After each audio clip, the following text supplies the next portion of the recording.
చేవెళ్ళకు సంబంధించి కొంతమంది నాయకులు ఉన్నారు బీఆర్ఎస్ నాయకులు. మరి చేవెళ్ళ నుంచి కాంగ్రెస్, బీజేపీ పార్టీ నుంచి బీఆర్ఎస్‌లోకి భారీ చేరికలు జరుగుతా ఉన్నాయి. ఒకసారి వారి స్పందన అడిగి తెలుసుకునే ప్రయత్నం చేద్దాం. ఏం పేరు బ్రదర్? డాకిరెడ్డి దోసాడ డాకిరెడ్డి. ఎట్లా ఏం జరుగుతుంది చేవెళ్ళకు సంబంధించి బీఆర్ఎస్‌లోకి భారీ చేరికలు జరుగుతా ఉన్నట్టు వార్తలు వస్తున్నాయి. దాదాపు 500 పైన చేరికలు ఉంటాయంటున్నారు. 500 కాదు, ఒక 1000 మంది వరకు చేరికలు ఉన్నాయి. అనుకున్న దాని కొద్దీ చాలా ఎక్కువగా చేరికలు ఉన్నాయి. ఎందువల్ల అంటే కేసీఆర్ తెలంగాణకి ఒక దేవుడు లాంటి వాడు ఆయన. మీరే ఒకసారి చూడొచ్చు, మీరు కూడా చూడొచ్చు. 10 ఏళ్ల క్రితం ఎట్లా ఉండే తెలంగాణ, 10 ఏళ్ళలో ఎట్లా ఉండే తెలంగాణ ఒకసారి చూడొచ్చు. మనకు తాగడానికి నీళ్లు, వ్యవసాయానికి నీళ్లు, 24 గంటల కరెంటు, మనం భూముల రేట్లు చూడండి ఒకసారి. మనము అప్పుడు మా ఆంధ్రాలో అప్పుడు మన దగ్గర 10 ఎకరాలు అమ్మితే అక్కడ ఒక ఎకరం కొనే పరిస్థితి ఉండే. ఈరోజు మన దగ్గర ఒక ఎకర పొలం అమ్మితే అక్కడ 10 ఎకరాలు తీసుకునే పరిస్థితి వచ్చింది. ఈరోజు రియల్ ఎస్టేట్ రంగం మొత్తం జీరో అయిపోయింది.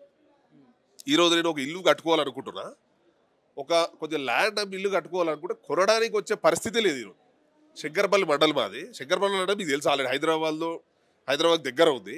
కొనడానికి వచ్చే పరిస్థితి ఎవరు లేరు. ఈరోజు జీరో ఉంది మార్కెట్.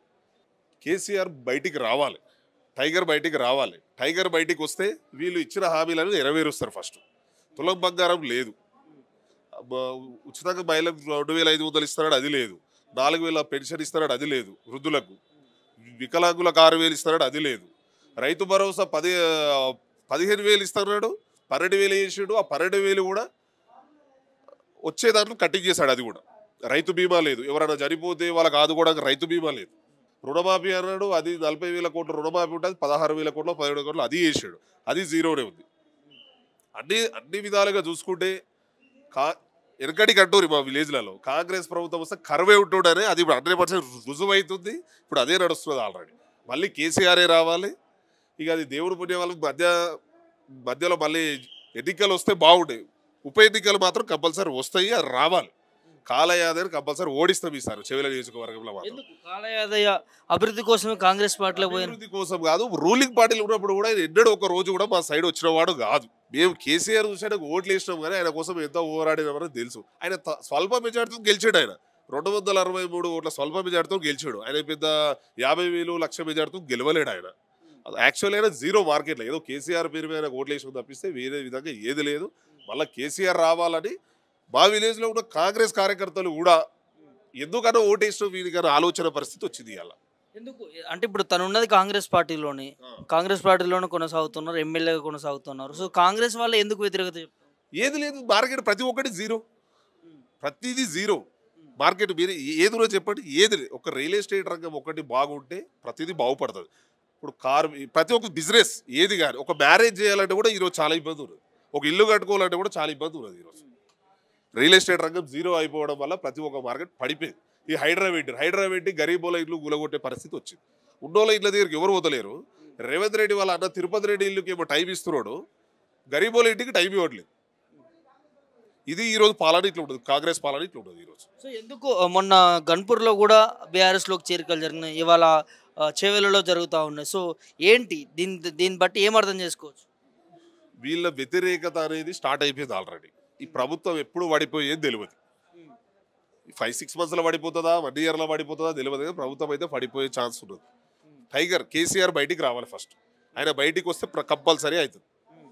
బయటికి వచ్చి ప్రజల తరపున పోరాడుతున్నాడు, ఇంకా పోరాడాలి. ఇప్పుడు హరీష్ రావు పోరాడుతున్నాడు, కేటీఆర్ పోరాడుతున్నాడు, ఏ చిన్న సమస్య ఉన్నా కూడా పోరాడుతున్నాడు. ఇప్పుడు మనకు రీసెంట్గా చూడండి, అక్కడ SLBC దగ్గర చూడండి, ఆల్రెడీ కేసీఆర్ తెలుసు టెక్నాలజీ. కాళేశ్వరం తెలంగాణ వచ్చినాకనే కాళేశ్వరం పూర్తి చేసినాం మనము. SLBC అనేది గత 20 సంవత్సరాల నుంచి నడుస్తున్న ప్రాజెక్ట్. అది పూర్తి కేసీఆర్ తెలుసు. అది కాదు, దానివల్ల ఏమి అంటే ఉపయోగం ఉండొచ్చు, కానీ వాళ్ళు చేసే విధానం కరెక్ట్ కాదు. దానికి టెక్నాలజీ కొత్తది తీసుకురావాలని చెప్పి కేసీఆర్ ఆలోచన ఉండే కాబట్టి దాని వరకు స్టార్ట్ చేస్తుండు. అది ఏది వీళ్ళైనా కూడా వీళ్ళు చేసిన పొరపాటు వల్ల నిన్న 8 మంది సజీవ దగ్నం అయ్యే పరిస్థితి వచ్చింది. 7 రోజుల నుంచి పోరాటం చేస్తున్నారని చెప్తున్నారు వాళ్ళు, కానీ ఆడ వచ్చి గెస్ట్ హౌస్లో పడుకొని చేపలు తిని అది తిని పోయిన కానీ ఎటువంటి ఉపయోగం లేదు. కావాల్సుకొని ప్రభుత్వం పైన బదనాం చేస్తూ ఉన్నారు అంటున్నారు. మంత్రులు అక్కడ 24 గంటలు శ్రమిస్తూ ఉన్నారు, అక్కడ ఏం జరుగుతూ ఉందో తెలుసుకుంటా ఉన్నారు, సహాయక సిబ్బందిని అప్రమత్తం చేస్తూ ఉన్నారు, ఎప్పటికప్పుడు అప్డేట్ తెలుసుకుంటున్నాం అంటున్నారు. సో ముఖ్యమంత్రి కూడా ఫోన్ చేసి తెలుసుకుంటున్నాం అంటున్నారు.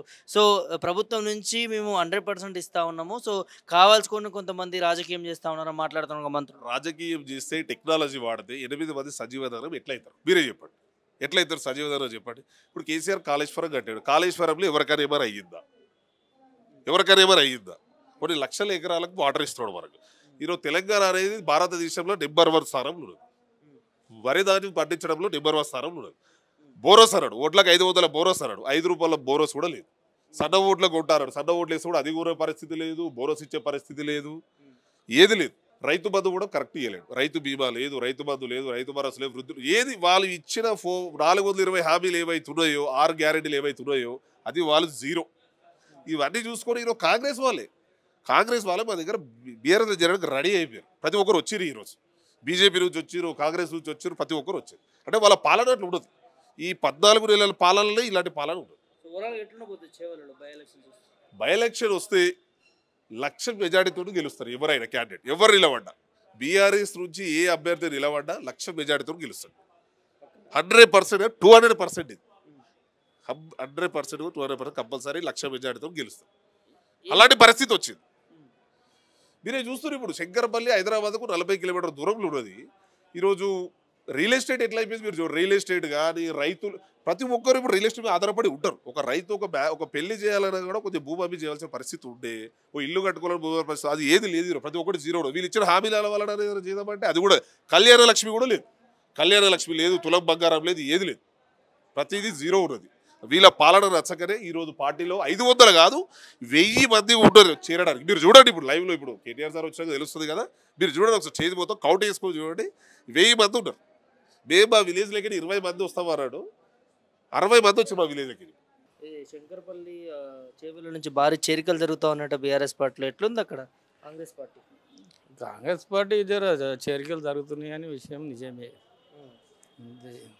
ఇక కామన్గా నడుస్తూ ఉన్నది ఇది అటు ఇటు. అది ఎటు అవుతుందో తెలియదు. ఇంకా మా ఎమ్మెల్యే ఏం చేస్తలేడు, ఏం చేయడాన్ని. ఇది ముందు కూడా కొన్ని ఓట్లతో గెలిచిండు, ఎట్టను అట్లా బయటపడ్డాడు. లేకపోతే వేరే గెలిచేవాడు. చాలా తక్కువ మెజారిటీ 250 ఓట్లతో గెలిచాడు అంతే. అభివృద్ధి కోసం వల్ల వేయనంటారు. మరి అభివృద్ధి ఎక్కడ అభివృద్ధి ఏముంది? అభివృద్ధి లేదు, పాడలేదు, ఏం లేదు. ఏం చేస్తలేడా? ఏం చేస్తలేడు. మరి కాంగ్రెస్ నుంచి ఇళ్ళకి ఎందుకు వస్తారు? కాలయాదన వదిలిపెట్టి బీఆర్ఎస్ మేము కాలయాదవ్ అంటే అప్పుడు కూడా బీఆర్ఎస్లోనే ఉన్నాడు ఆయన. మేము ఇళ్ళనే ఉన్నాం. మేము ఓటు ఆయనకి వేసినాం అంతేగాని మేము కాంగ్రెస్ కోటేయలేం. ఇంకా కాంగ్రెస్ కోటేయలేదు. మరి ఎందుకు వేయండి అట్లా కాంగ్రెస్? ఇక అది అంత దగ్గర మాట్లాడే అవకాశం మాకు ఇస్తే కదా. ఏమనుకుంటారు కాన్స్టిట్యున్సీ ప్రజలు? కాన్స్టిట్యూన్సీ చేస్తే బీఆర్ఎస్ అంటారు మొత్తం ఇప్పుడు. అట్లా సరే వస్తాం. అది ఎట్లుంది రేవంత్ రెడ్డి పాలన? రేవంత్ రెడ్డి పాలన ఏం అర్థమైతే లేదు. ఇంకా ఏమర్థం? 6 గ్యారెంటీలు వస్తాయి ఎక్కడ వస్తుంది? కొన్ని వచ్చినాయి, కొన్ని రాలేదు.